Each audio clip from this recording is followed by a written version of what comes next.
Okay, we'll follow the same format for our final press conference of the evening. We'll start off with 2 minutes opening statement from Coach Kellogg, and then we'll go to questions for the players. Please silence all cell phones. Please make sure there's no cell phone video, flash photography, or video cameras in this press conference.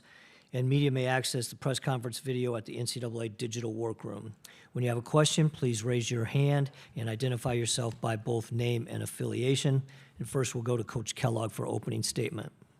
Yeah, thank you, Steve. I guess first, congratulations to Iowa on a great season, on advancing, great atmosphere. They've done something really, really special here.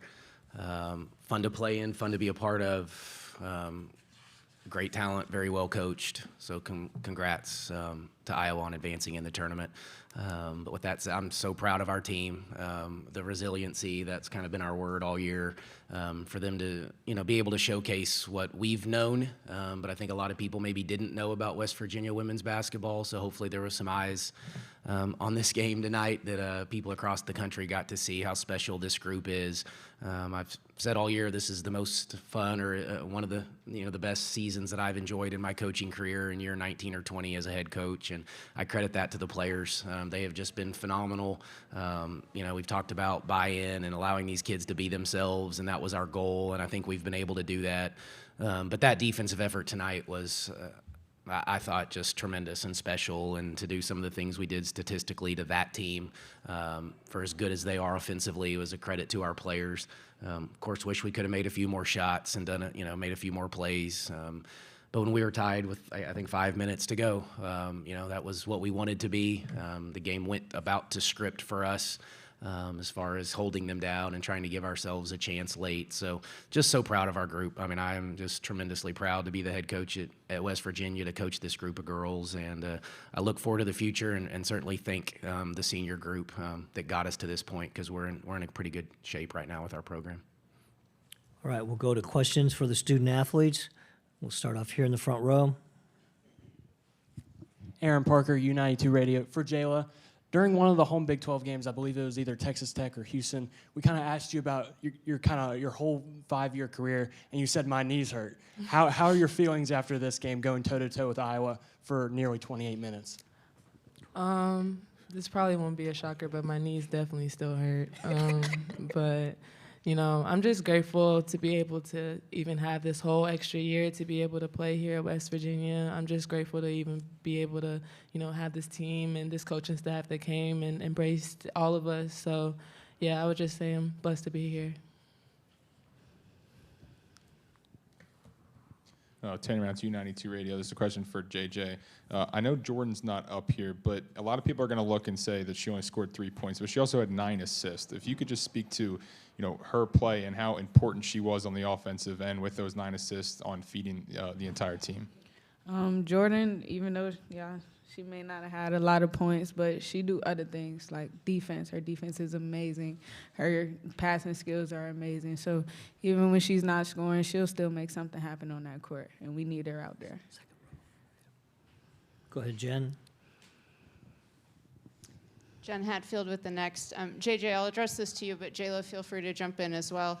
Just curious, particularly the second quarter and the fourth quarter, you guys held them to 27% shooting and then 10% shooting. What was working so well to really lock Iowa down? Our defense. Our defense has been our identity all year. So that just speaks to how tough and resilient we are. Go ahead, Jayla. No, I second that. I think that our ball pressure and, our full court press dictates a lot of the things that happens on offense, because when we get going in transition and get people turning the ball over, that's really what gets a lot of our points in transition. Luke Blaine with the Daily Athenaeum. JJ, I was just curious, as such a defensive-minded player as you are, what was it like tonight going toe-to-toe with Caitlin Clark on her home court in her last home game? It was amazing. I think a lot of people would take that opportunity as like a golden opportunity to either beat the best player in the world or go toe-to-toe with her and compete all 40 minutes. And that's what we did that whole game, competed the whole time. And nobody can take this away from us. Back here in the front. Aaron Parker, U92 Radio. For JJ, I kind of caught towards the end, at the end of the game, when you're heading back towards the locker room, it looked like you gave a little bit of a signal towards the Iowa faithful, a great crowd, and just kind of thanking them is what it looked like to me. Is that what that was? And can you speak on how great this crowd was and how great of an opportunity it was to get West Virginia in this spot in the second round? Yeah, I think I waved to our fans, and then I also waved to the Iowa fans because they're great supporting fans. Like, I've never seen anything like it, so gotta give credit to that all the time. So, yeah, of course. Go towards the back. Joe Mercado, West Virginia Metro News. JJ, with as many games as you guys have won, obviously you believe you can win every game. But when you erased that 10-point deficit in the fourth quarter, was that when belief really started to kick in that you guys could get the result? I think we believed in ourselves since the bracket came out, as y'all seen. And I think Coach believed in us that we had the ability to beat this team, and we just came up short. So, Jayla, do you want to take that one as well? Yeah, I don't think that confidence was ever lacking. I think that we always felt like we can compete with any team in this country, especially with our defense, and I think it showed tonight. Back here up front.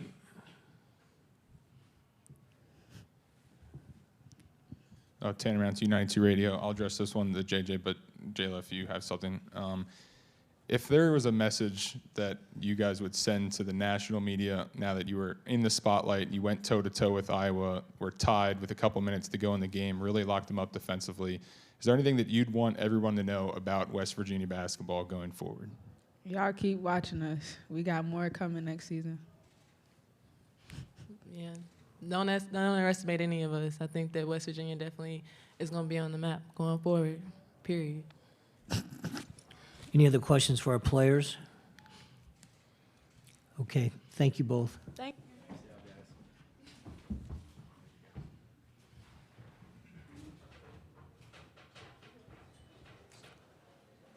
All right, we'll go straight to questions for Coach Kellogg. Please raise your hand.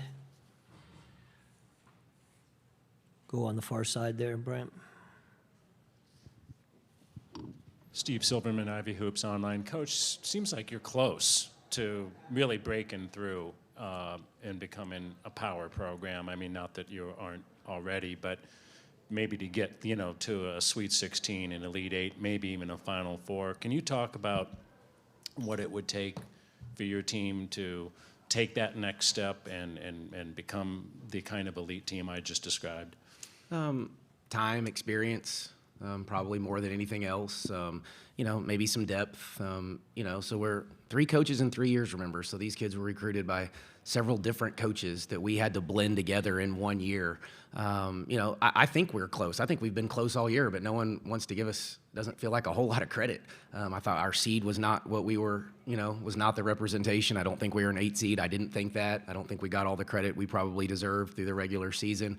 Our kids have battled. We've been one of the best defensive teams in the country. I'm glad tonight we got to showcase that, so now maybe people will start to understand, what we are and what we're about.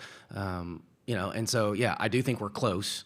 I think we need more depth. We need experience. We hadn't played in one of these games, right? Like we hadn't had anybody on our roster other than Kyle Watson who had played and been to a Sweet 16. So this was new for us. It was new for me. Phenomenal environment. I've said now that I've been here that I want to get that thing in Morgantown. If we're going to continue to do this in women's basketball and give the top 4 seeds that kind of environment, then I want to create that in Morgantown. I thought we certainly we trended the right direction this year, and I think had the 2nd highest attendance that we've had in our school's history, so people are starting to fall in love with it. And we represent an entire state, and that's what a lot of people don't know about West Virginia. There's no pro sports. We're the only Power 5 in the entire state, so the Mountaineer fans are, and they're rabid. They just love their Mountaineers, and I want to play off of that, and we are hardworking and blue collar and those things, and I want a team that represents the state, and certainly proud of them tonight because I think we did that. But yeah, I don't want this to be the finality. I don't want this to be when we talk about advancing. I don't want it to always be one round. I'm not complaining about that in year 1, but certainly would like to advance a little bit further. Go ahead in front.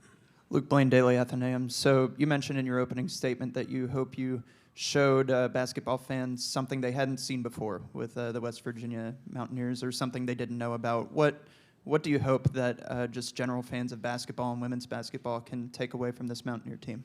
Well, I hope you can appreciate the grit and the toughness and the resiliency and those types of things that our team showed in a crazy environment when the whistle didn't go our way. You know, and in that fourth quarter when they go 1 for 10 and score only from the free throw line, and our kids could have gone the other way and we didn't, and we battled in a tough environment. Man, that place was loud a couple times. We had worked on all of our nonverbal cues, and our kids just bought into it, and I was just really, really proud of them. So I think a lot of people, or at least I hope, I don't know, I hadn't seen anything yet, but I assume people are probably pretty proud of that performance, especially in our state, but even outside of our state, I think people can be proud of what we did. Aaron Parker, U92 Radio. Coach, you go from the gauntlet of the Big 12 to the Big 12 tourney to you get a week off, but then you're in March Madness playing Princeton and Iowa.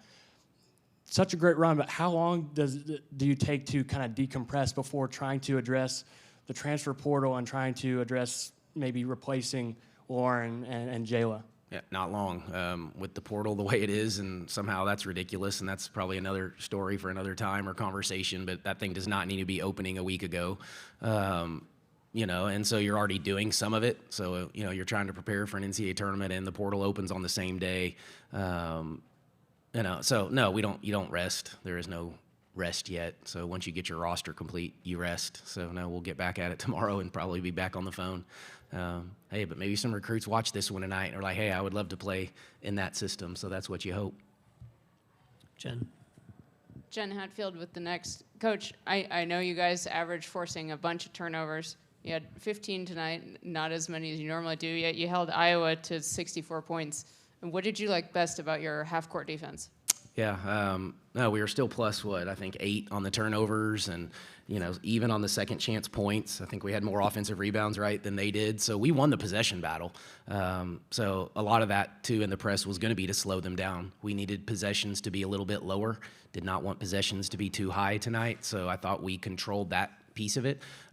We ran different kids at Clark as much as we possibly could to give her as many looks, to hopefully frustrate her, give her the little guys, go guard her, JJ and Jordan, put our bigger players on her. But they just bought into the game plan and to the scout, and I thought we were disruptive. That's kind of been our MO all year on the defensive end. And, you know, I think people think we press, so sometimes they think that means we play really fast, but we don't have to do that. I've always wanted to win multiple ways, so if we need to play fast, we can. If we need to grind out a half quarter like tonight, then we need to be able to do that. So yeah, it was just a full team effort on the best offensive team in the country. Tanner Rance, U92 Radio. I know this is your first year here. Jayla's been here for 4 years, and just the 1 year that you've gotten to coach her, or even all the seniors, what would you say about the role that they've played on this basketball team, not just this year, but moving forward as well? Yeah, well, hopefully that, you know, every senior wants to leave a legacy, and we all want to make it better than what it was when we got it. And, you know, I think we're moving in the right direction for sure. Jayla's been here the longest. She's our toughness. A lot of our toughness was wrapped up into Jayla. I told her that from the jump.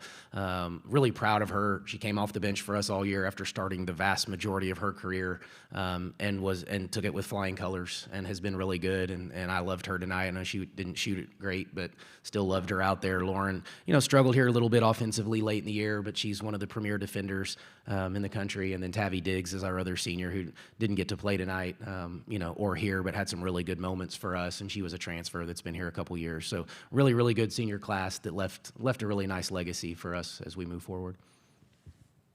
Any further questions? Oh, go ahead. Sorry. Luke Blaine, Daily Athenaeum. I've asked you about Tirza before and the impact that she plays. And, you know, she led the forwards in minutes tonight. What can you speak on her contributions tonight, and maybe not apart from the scoring section of the stat sheet?